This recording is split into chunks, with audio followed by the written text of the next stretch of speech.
Hey, Michelle, I just wanted to thank you for sending over such detailed responses to my questions in preparation for this session. It's definitely useful to have the background on where you're at and what's giving you trouble. Thank you so much. I really appreciate it. Of course. So what's going on for you? You talked a lot about games. So my thing was, I know that the games is the section where you can typically, they say you can improve the most and gain more points on if you improve that section. It's like the most learnable section to improve. And my thing is, I struggle with two things. I struggle with timing and I struggle with actually setting up those diagrams, because I know that I get a game and then I start reading and then I start kind of getting anxious or nervous because I'm not super certain as to whether my setup is strong or if it's the correct setup or the most efficient. And then by then I'm already losing time. I get to the questions and I find myself towards the last questions. I'm either doing the first ones all the way correctly, and when I hit the third or fourth game, not having time, or I'm just guessing. That's a very common situation to be in. Games are tough. They are the most learnable, but they're also the hardest at first. What you majored in college? I did psych and I did a bio, psych and bio. I have never seen a logic game before, ever. So I've been learning what a logic game is by practicing the questions. Yeah. And how many questions have you done? How many games have you tried out? I took a course called Kaplan, I think it was Kaplan. I will tell you that I feel like it didn't help at all. I almost feel like I ended up more confused than when I started, because they do a diagnostic test and I scored, I think, about the same from start to finish. And I then tried to study a little bit more just off of the books they gave me, and I stayed in that same area. Wow, that must have been really discouraging. I wanted to cry. It's totally understandable. And unfortunately, that does happen to a lot of people. Some of these classes, it's hard to get personalized attention. And then if the methodologies don't work for you, you're kind of stuck in that. So I'm glad that you're using different materials now and that you've reached out and found me, because I think that there's a lot that we can do together. And you said you've done half the games in that book, but that may not actually be that many games. Maybe it's at most a couple dozen, right? Yeah, it's probably a couple dozen. Yeah, and there's over 350 released LSAT logic games ever. Yeah, there's a lot. So for that reason, I think you don't need to do all of them, of course. But if you were to even expose yourself to 100 or 150 of those games, you would see more of the patterns they contain. A couple dozen really isn't enough. The LSAT does repeat itself and there are certain trends, but there's enough variety that you almost need a larger sample to start seeing the patterns. I also bought the 10 official ever released LSATs by, I think LSAC is the one who they basically they have it on their website. So I bought those, but I didn't want to start those until I felt like, I didn't want to waste them until I felt like I actually had this material down a little bit more solid. So my plan, you can totally help me, because I read some of your emails where you talk about creating a study plan, manageable one. What I've been doing is I said, okay, so I'm going to forget whatever I learned in Kaplan and I'm going to start start fresh, because clearly that's not working. My other thing was to start just drilling in those practice tests, like 1 to 2 per week. But I don't know. I'm not the expert, and you have a lot of great tips on your email, so I don't know if you have any suggestions for me. Well, that's really nice of you to say, Michelle. I'm glad that you found the emails helpful. I'd say that any LSAT textbook is only going to have so many games in it, because there are high licensing fees associated with reusing the LSAT questions in a different book. So I'm glad that you got the actual official book of 10 exams. And yeah, you're right that if you were to just have one book of 10 exams and go through all those problems now, you wouldn't have that much available to do later timed. But what if you were to get a few books of 10 exams? Then you could save some to do untimed or even individual time sections, and save others to do as full-length exams closer to test day. Which ones would you recommend? Because I saw there's a list. They go up to 6 series. So there's a ton. There's up there, and I'm pretty sure there's a lot of previously released, I just can't remember the exact number of released LSAT or LSAT exams that they call now for practice.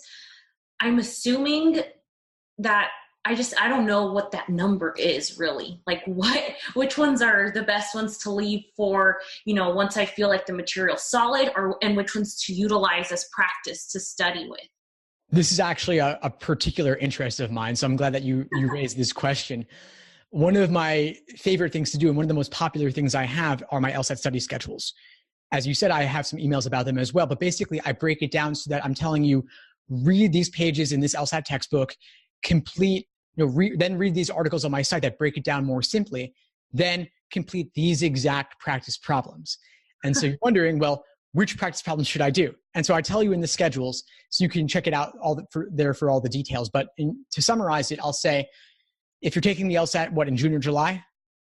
The goal would be July, but I am also scared because the format's changing, so it's different than what I'm practicing. And that was actually another question I had for you, because up until recently, I heard, I decided when I was going to take the LSAT, I'm like, okay, now it's going digital. When we were in the classroom, and I was like, from what I knew, it was always going to be written. So at this point, I think that's a second component I need to also prepare for. Yeah, definitely. Great question. We'll get to both of those. So the first part is you're taking in July. That means you've got about 3.5 months. So you have enough time to do a couple dozen exams. I'd say start with exams 52 to 61 to build your foundation untimed. Then you could do 62 to 71 and 72 to 81 and then 82 to 86. And so 52 to 61, you do those untimed, building your foundation, doing questions by type. I have detailed categorizations on my site and linked in the schedules as well, breaking down game types and breaking down logical reasoning types, and then even reading passages as well. And the schedules are not just to say, do ordering games, then grouping games, then combination games. I get into even more depth where I'm saying, do the easy ordering games, then the moderate difficulty ordering games, then the most difficult ordering games, then do the easiest grouping games, moderate grouping, and so on. So breaking down bit by bit, step by step. Then you have exams in the 60s and 70s and 80s to do timed. And I would suggest don't do all of them in a row, of course. It's way too many, and you don't have enough time. But also, you want to save some of those newest ones to do in the event that you have to do a retake. Okay. Because a lot of times students will just do everything in the 70s and 80s and then have, let's say they want to retake, as more and more people are doing all the time, but they've already used up everything recent. So maybe out of 60s, 70s, 80s, do only the even numbered ones or only the odd numbered ones. And that way you're saving at least 5 to 10 of those newer exams to do for a retake if you want to go for one in September, October, November. And retaking is more common than ever. And I actually recommend it typically because let's say that your true aptitude is around, let's say, a 155 or a 160, just to make something up. There's a margin of error of 3 points on either end, meaning that if, let's say, you score at your perfect average or even a few points below, just through blind luck, you could do 3 to 4 points better, or maybe even 6 points better, with nothing else in your understanding changing. But obviously, even just a point or two more can make a big difference in your admissions chances. And I actually, what's interesting? I read something that I think you talk about too. I read them in the morning, so I read your emails in the mornings. And it was like this frustration because you have these goal scores and you can increase by a certain amount of points. And then my concern is my goal is so far off of what I'm at. You know what I mean? I want to set a realistic thing for myself, but I also have a goal. I'm pretty sure every kid or every student has this where they're like, okay, I have this dream school that I want to get into. So I don't know how realistic it is to aim for that dream score given my current score. I'm practiced my initial diagnostic and I've been consistent about 145, 146. No plus or minus. It's always spot on 145, 146, 147, 145, always those scores. But I also haven't finished, like I said, I didn't feel like Kaplan helped me at all. I literally feel like I went into the class and they just taught you about what a logic game is and what these things are, which in a sense it's helpful. It's like the ABCs of what the LSAT is, but I didn't actually feel like I gained anything from that. If anything, I felt like it almost made me feel like I was doing worse. Well, it's kind of that's natural, by the way. It's kind of a funny thing where a lot of times people start actually learning the techniques and the methodology and the terminology of the LSAT, and then their score drops. It's the craziest thing. It's because oftentimes it causes us to overthink things, when your aptitude alone will actually carry you pretty far. What happens though is on the tougher questions, things fall apart if you don't have a technique or strategy in mind. And then there's also the fact that you might have conflicting methodologies if you're using multiple systems, so you're not really sure how to go about it. And then there's the other thing where maybe untimed, you could do pretty well, but when you introduce the timing, things fall apart. Does that happen to you? Oh, that happens a lot. So like when I do the untimed logic games, I pretty much get most of them, if not like all of them right. Maybe I miss one when it's untimed, but it takes too long. I mean, I know that realistically you get like 8 minutes per game. And I know, or 8.5 minutes per game, but it takes me like 15 minutes per game right now. And that's 15 times 4. That's like an hour. I have to cut it by half hardcore. Of course. But the good news is that you do have time. And you said, how far can I improve in a certain period of time? Well, as we're talking now, you've got 3.5 months till July. And that is plenty of time, given that you're not starting from scratch. You already have some foundation. And especially since you haven't really improved at all yet, even though you did Kaplan, that means that there is plenty of room. Okay. Everybody improves somewhat just through gaining familiarity with the exam. So my guess here is, and tell me if I'm wrong, that maybe there's a certain degree of overthinking and overcategorization going on with this stuff. I definitely agree. I definitely agree. And that's why I've been approaching this when I'm like, okay, nothing's working from that system. I'm throwing it away. I'm not using any of it. I'm starting from scratch. Like if I was learning a new language, like you said, I'm kind of curious. I would like to do that, where you structure your schedules and you practice based on, the question type, because that way you're practicing in one area and you're getting better in that area before going to the next one, or just kind of building up. There's more structure to that, which I feel like I don't have. Exactly. So I think that the key thing for you, given that you're self-studying, is get your hands on one of these day-by-day study plans where I really break it down bit by bit. And for you, I'd recommend getting the 4-month or the 5-month, even though there's only 3.5 months remaining, because you're not starting from the beginning necessarily. You've already done some work with the actual LSAT problems in the textbooks and such. So I'd say start off with that, start with the games portion, and it'll tell you exactly how to incorporate additional practice problems to supplement what you've got in the textbook.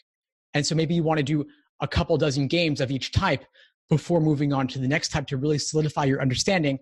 And that way, because there's 3 phases. There's accuracy, untimed. Then there's pacing with individual sections. And then there's endurance with the full-on 5-section exams. Yeah. And so I think maybe you're jumping the gun a little bit, not doing enough practice problems when you need to do more of them to build your understanding untimed. And you said that you're doing well untimed, but I think that there is a certain potential efficiency you can bring with a deeper understanding, because as you know, timing is such a big part of this exam. And the short answer to getting faster is just to have a better understanding.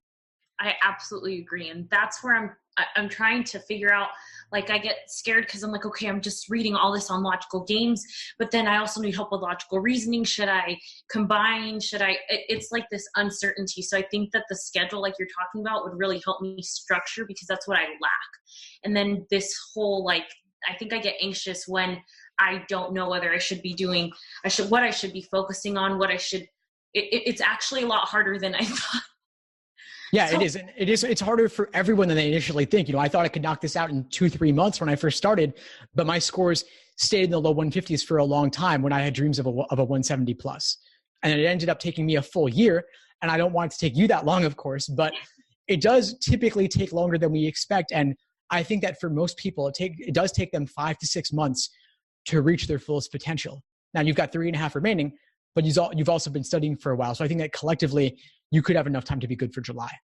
Another thing too would be, I consider taking it July and then just already telling myself, okay, I'm retaking it October. And that if I take it in July and I do well, great job. I'm going to give it my absolute all, but I'm not going to stop studying so that I still take it in October.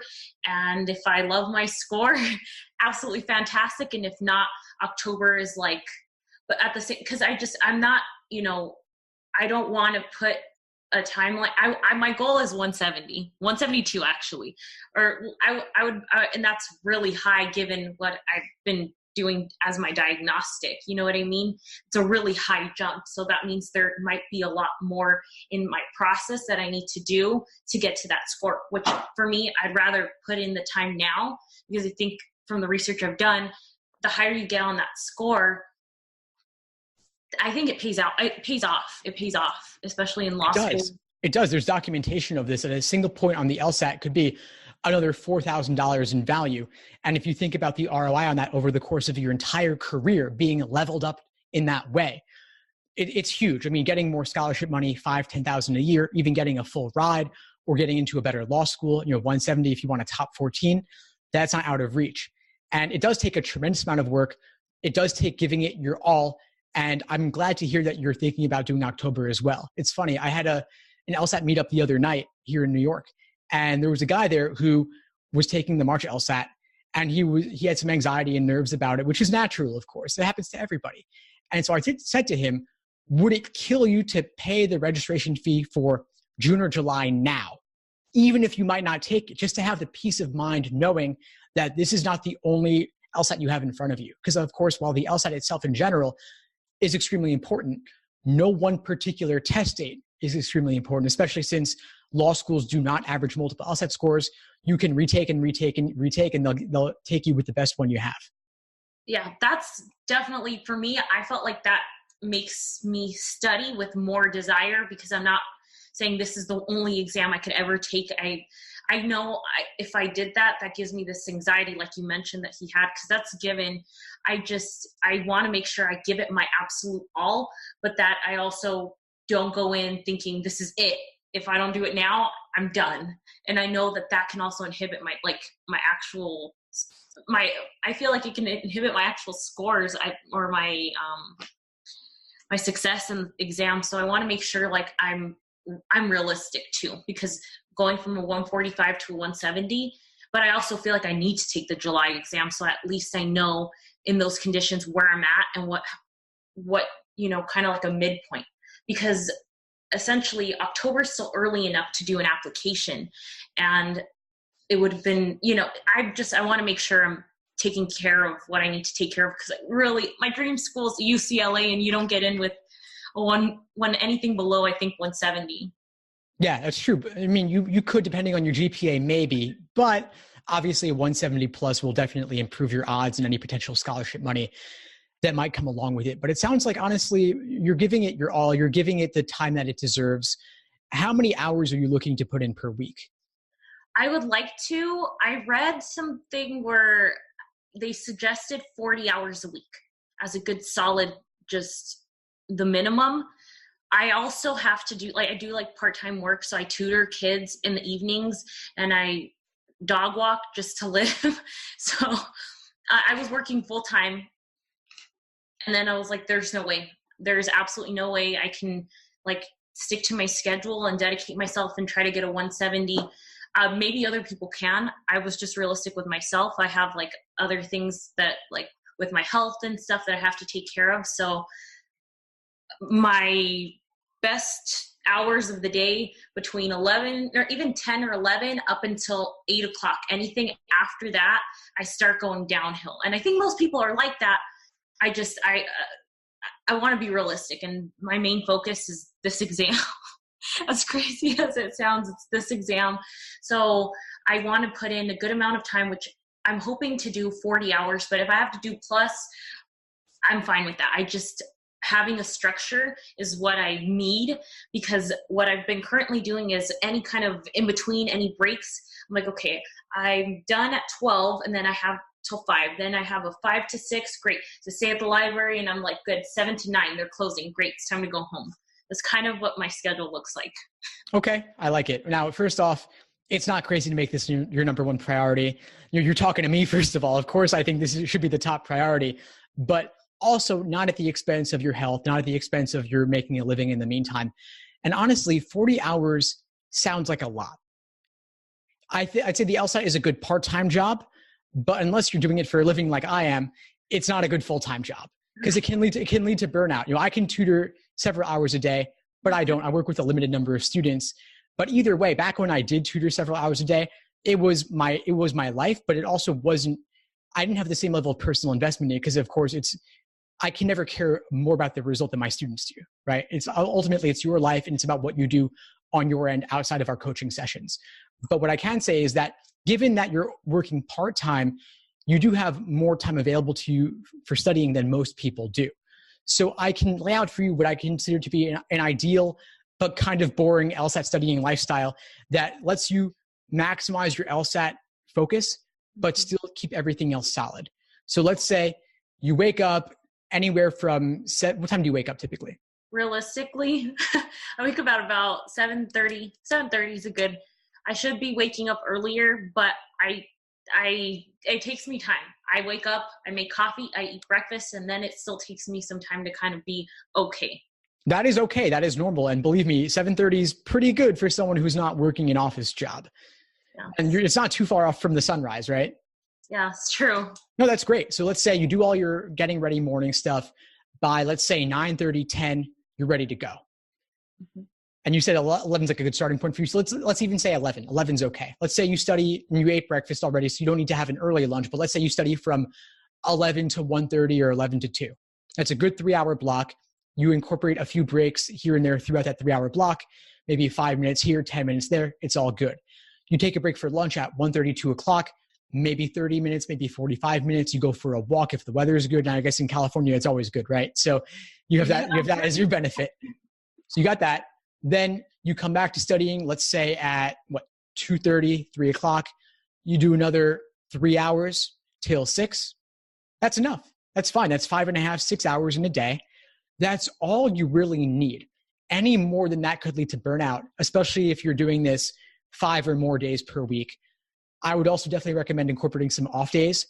Typically in my schedules, I'll include 2 off days per week, maybe sometimes 3, especially when you're doing full-length exams. And then in the evening, you have dinner, you see friends and family, you relax, you watch some TV, you take a hot bath, it's all good. You wake up the next day and restart. And what does your studying involve? Those 3 phases: accuracy, untimed, pacing, individual sections, then endurance. You also, of course, want to incorporate review of weak areas, review of every exam and section that you do. Oh, I like that. I started making a mistake journal. That's the only thing that I got out of Kaplan. The instructor, I went to her and I asked her, I was like, hey, so when you took it, what did you do? And she's like, I didn't take Kaplan. So her first answer was like, I didn't take Kaplan, but I did make a mistake journal. So, I mean, that might help. That way you're able to see what your mistakes. And that was another question I had. I know we have like 5 minutes, but I feel like when I get into Kaplan, when I get into my mistake journal, I don't know how much is too in depth with like writing up, because it's a lot of time that I'm putting into like for like a question that's a mistake. But then at the same time, what's too much? Like, is there no such thing as too much because I got it wrong and I really need to get it? That's an excellent question. I'm glad you raised it, because the review process is really the most important aspect of studying, and it's too often overlooked. Now, mistake journal is great, but I'd go beyond that. Not just your mistakes, but everything that gives you trouble, everything you have difficulty with, anything at all that you're confused by. So the mistakes are, I think of them as what you got wrong. But then there are also the questions where you were oftentimes down to 2 and you guess, and you only focus on the ones you got wrong, but there's still all those other ones you got right and you just got lucky. So if you consider those as well, you may actually double the number of questions that you have the opportunity to review and the opportunity to learn from. The real value in doing problems is in finding the areas that give you the most trouble so that you can hone in on those. And then, yes, keep a journal, keep a running list of everything you've ever had difficulty with. And then when you're writing out your explanations, you asked, how much is too much? Is there a such thing as too much? It's a great question as well. And I'd say there really isn't a such thing as too much if you're articulating your thought process and where you went wrong.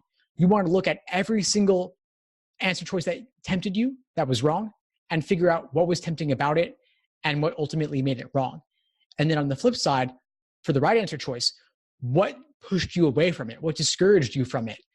But what ultimately makes it right? And then, of course, if your issue was with the stimulus and not with the question stem, not with the answer choices, or maybe with the question stem instead, you want to look at what in the stimulus was confusing. How did they increase the difficulty level of what was happening in the stimulus? Or maybe if the question stem was worded in an unfamiliar or confusing way, what was the key word or key phrase in that question stem that you misunderstood? And how does it actually relate to a more familiar question stem type? It's a good observation. I did not think of that like that. So I really appreciate that. That's a great tip. Yeah, of course. This is what I would recommend for pretty much anybody who's looking to learn from their mistakes, which is really, I think, again, the most important aspect of your prep. Now, obviously, if you write out your own thought process for every single question you ever have trouble with, that'll take forever, especially if you're getting a lot of questions wrong or having trouble with a lot of questions. And so what I would say is maybe pick a handful of the most difficult questions giving you trouble and focusing on those. Okay. And at the same time, maybe you want to reduce the number of questions you're completing so that you can review in more depth. A lot of times students will do 2-3 timed exams a week worth of material, and there's not really enough time to do all those exams and to review them all in sufficient depth and work on your weak areas and review foundational materials. It becomes too much even if you're looking to do 30, 40 hours a week. And again, based on what I laid out for you, I think that 6 hours a day, 5 days a week, with some breaks in the middle if possible, is the most I would recommend. And so if that requires doing fewer exams, fewer practice problems, that's totally fine. So in this case, it's, I'm looking towards like actually looking into your schedules, because I've seen that, you have different options for schedules. At this point too, is that in conjunction with a book? Yeah, sure. Great question. I think the most important thing in using the schedules is the actual LSAT prep tests in books of 10 on Amazon. They're published by LSAC. Each book of 10 is about $20 each. And so the only thing you need for the schedules is those books of 10 exams. I recommend getting 3 of them and then the individuals. So 52 to 61, 62 to 71, 72 to 81, and then the individual ones, which are currently 82 to 86. Now, if you want to use other materials, I do have references and citations for where to go elsewhere. I also have articles to various articles on my site, which of course are freely accessible. I do include references to some of my other materials, like the courses and some of the guides and cheat sheets and such. But those are really optional things to consider. All you really need are the actual LSAT exams. Okay, so that's pretty good. I have two of them. I have the 5 and the 6, but I probably want to start it with the earlier versions and leave those for, like you said, the timed. So my next step would be just like looking into the schedules and purchasing the Amazon earlier 10, like you said. I think so. It would be this up from the 62 to 71. I'm sorry, the 52 to 61 and the 62 to 71, at least right now, for me to start out with practicing. That sounds perfect. I really appreciate your help. You've been awesome. Thank you so much. Of course, Michelle. It's my absolute pleasure. Is there anything else you would need to feel complete for today to know what to do going forward? No, it was super helpful because I feel like now I have a plan for how to structure the rest of my studying a little bit more efficiently for the following. It could be anywhere from 3.5 to all the way till October, which would be 5-6 months at this point. But I feel better. Like I feel better. I lacked a lot. I lacked any kind of ideas with structure. So that's why I super appreciate having had this meeting with you. I'm really happy to hear that. That's why I do this sort of thing. What would you say is the biggest insight that you got from our session today? Definitely learning that I can still survive and like actually get this, like actually tackle this with a structured schedule and still have a life. Because I get a lot of feedback from family members who are like, oh, I guess to do well, you should be studying 8 to 10 hours. You have to stay inside your house all day, every single day. Like it's hard to do that too when you want to do part-time work and you kind of have to survive. And also, like you said, the whole burnout. But I think that 6 hours a day and having every like one or maybe two like off days helps me feel like, okay, I can do this and I can structure my schedule and I can do this. I'm going to put a lot of work, but I also, it's doable. It's manageable. It is. And you're in the fortunate position to be able to study full-time or close to it. And so I think that you're definitely maximizing your odds to gain that significant score increase. It's not without, like I said, scary to do so because I had to quit my job and now I'm, living off of savings and living off of my extra side cash, like I said, tutoring and dog walking. But I think it's worth it because I was in a 40-hour job where it was horrible and my mind was racing at 100 miles per hour, 8 hours a day, a 2-hour commute. So I really I wasn't grasping anything effectively. And this is my first priority. So. Yeah. Well, I'm glad it's your first priority. The people who do the best on this, like I said, they do tend to make it their number one mission and focus. So I think that given your commitment to this and investing yourself in the process, you'll be in a better position to improve your score than most. And I look forward to seeing how you progress along the way. I want you to keep in touch with me and let me know if you need anything at all as you move forward with your prep. Thank you so much. I will definitely reach out to you because I'm going to pick a schedule that I think your 5-month schedule or 6-month schedule sounds really good to me. Perfect. Well, keep in touch as you move forward. Again, I'm happy to help however I can. Thank you so much. I really appreciate it.